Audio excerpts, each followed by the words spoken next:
এই যে যারা গত 15 বছরে বিপুল পরিমাণ টাকা ঋণ নিয়ে সেটা পরিশোধ করে নাই তাদের ব্যাপারে কি ব্যবস্থা নেওয়া হবে এবং এই ব্যাংকগুলোর আর্থিক যে দুরবস্থা সেইটা কাটাতেই বা সরকার কি ব্যবস্থা নেবে? মাননীয় সদস্য রুমিন ফারহানা একটি সম্পূরক প্রশ্ন করতে পারেন। মাননীয় স্পিকার, আপনাকে ধন্যবাদ। মাননীয় স্পিকার, আমাদের যে রাষ্ট্রায়ত্ত ব্যাংকগুলো সোনালী, রূপালী, জনতা, অগ্রণী ব্যাংক, বেসিক ব্যাংক, এই সবগুলো ব্যাংকের মোটামুটি গত 15 বছরে যে পরিমাণ ঋণ দেয়া হয়েছে তার অলমোস্ট 50 to 70% খেলাপি। একমাত্র জনতা ব্যাংকের ঋণেই 70% খেলাপি এবং এই খেলাপি ঋণগুলো হয়েছে S Alam, Beximco, anion tax group, বিসমিল্লাহ গ্রুপ এদের মাধ্যমে।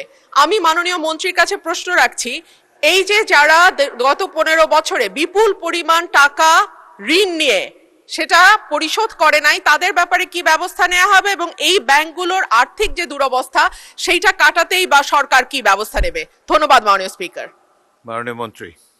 মাননীয় স্পিকার, এটা একটু ভিন্ন প্রশ্ন, যদিও বা প্রথম এই প্রশ্নের সাথে এটার কোনো মিল নাই, তবু আমি উত্তর দিচ্ছি।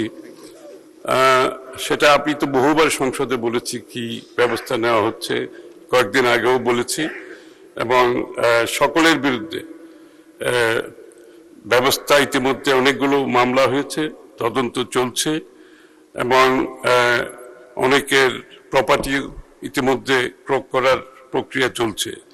তো এটা এই ধারা চলতে থাকবে এবং এই ব্যাপারে আমরা আগেও বলেছি বারবার, যারা দেশের টাকা লুটপাট করে বিদেশে গেছেন তাদের ব্যাপারে বিএনপি কোনো কম্প্রোমাইজ করবে না, এই সরকার কোনো কম্প্রোমাইজ করবে না এবং এই ধারা অব্যাহত থাকবে।